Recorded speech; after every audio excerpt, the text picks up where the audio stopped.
ខ្ញុំឃើញគេកាត់ឲ្យ baby hair នេះឡើងស្អាតដល់ពេលកាត់ខ្លួនឯងឡើងជ្រោដៃឡើងកញ្ឆក់បដ ாய்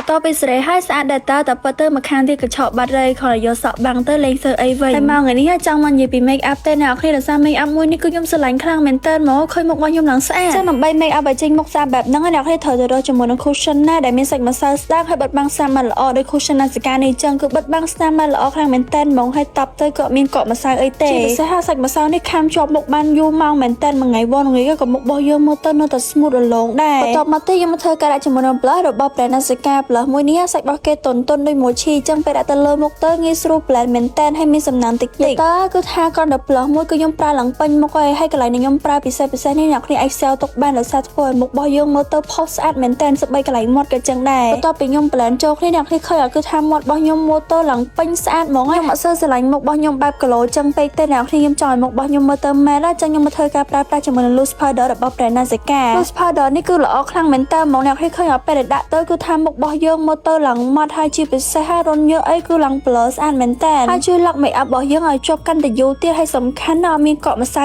ទេបន្ទាប់មកខ្ញុំធ្វើការ contour ចឹងពេលអ្នកធ្វើ contour កុំភ្លេចយក highlight មកដាក់ដូចខ្ញុំចឹងផងដើម្បីឲ្យឃើញច្រមុះរបស់យើងកាន់តែផុសស្អាតខ្ញុំធ្វើការសិតចានដើម្បីឲ្យស៊ីជាមួយនឹងពណ៌សក់របស់ខ្ញុំមុននឹងគូ eyeliner ខ្ញុំធ្វើការយក eyeshadow ពណ៌រាងប្រាំមកធ្វើការគូអញ្ចឹងសិនដើម្បីងាយស្រួលពេលយើងគូទៅកុំឲ្យខុសហើយចំពោះស្មៅក្រោមភ្នែកអីណាគឺខ្ញុំលេងបែបហ្នឹងខ្ញុំហាត់ពណ៌រាងស្ដើងហើយបានខ្ញុំលេងជាមួយនឹងពណ៌កម្មៅមកដាក់ពីលើបន្ថែមទៀតអញ្ចឹងទៅ make up របស់យើងអត់ងាយខុសទេអ្នកនរគ្នាហើយដកក្រោមភ្នែកនេះក៏ចឹងដែរគឺខ្ញុំគូម្ដងបន្តិចគេហើយខ្ញុំ blend វាធ្វើមកឲ្យវាមើលទៅផុសស្អាតអ្នកនរគ្នាកុំភ្លេចពាក់រោមភ្នែកផងណាឃើញឲ្យពេលពាក់រោមភ្នែកទៅគឺភ្នែករបស់យើងប្លែកមែនតើបន្តមកទៀតខ្ញុំមកធ្វើការថែមជាមួយនឹង highlight blush របស់ brand Nasica ដោយសារ highlight blush នេះជួយមុខរបស់យើងមើលទៅផុសស្អាតជាងមុនហើយ blush Nasica គឺមានជាប្រភេទ hybrid ផងជាប្រភេទ highlight ផងអ្នកនរគ្នាអាចទិញទាំងអស់ទៅដើម្បីងាយស្រួលក្នុងការ make up របស់យើងជាចុងក្រោយគេក៏ធ្វើការថែមជាមួយនឹង krem ម្លងជាការស្រេចចំពោះសក់វិញគឺខ្ញុំដំបូងថាចង់អស់សម្រាប់ខ្លួនឯងទៅប៉ុន្តែមានអីបន្ទាប់ពីខ្ញុំកែចុះកែឡើងស្អាតដែរចាយើង make up ស្អាតហើយយើងក៏ធ្វើការមូលសក់តិចតួចមកថែមបជ្រុយថែមអីចឹងតិចតួចមកស្អាតបដ ாய் ហើយនេះគឺជា result បន្ទាប់ពីខ្ញុំបាន make up ហើយឃើញមុខរបស់ខ្ញុំឡើងស្អាតប្លែកខ្លាំងមែនតើហ្មងអញ្ចឹងបើអ្នកខ្លះស្រឡាញ់ make up មួយហ្នឹងអាចយកទៅអនុវត្តបានណាបាយបាយ